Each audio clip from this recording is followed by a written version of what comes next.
Mr. Ballou, you're familiar with Danielle Sassoon, are you not? I am, sir.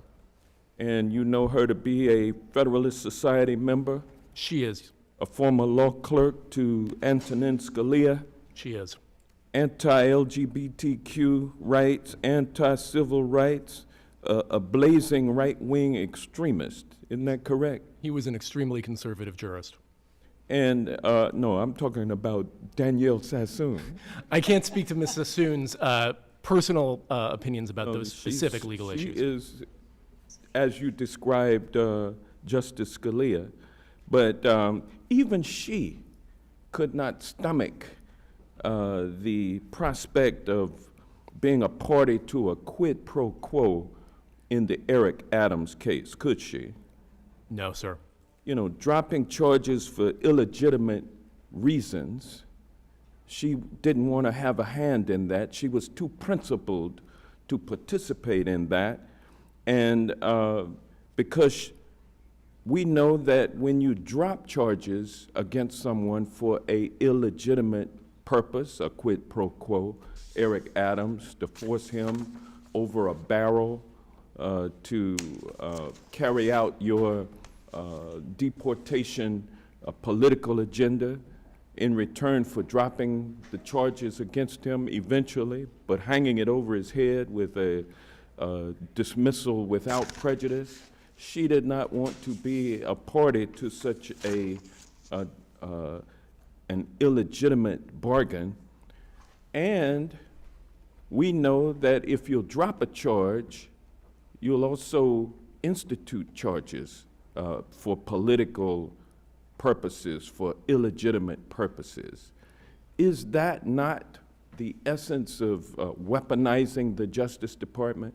Yeah, absolutely, sir. You know, the concern here is that criminal prosecutions would be used to achieve unrelated policy objectives in the case of the Eric Adams scandal.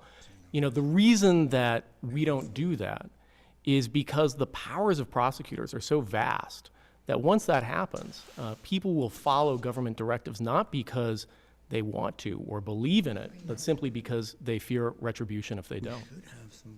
Thank you. In your testimony, you talked about how this administration has corrupted the guardrails that existed in the Department of Justice with respect to reforms put in place after the abuse during the Republican Nixon administration.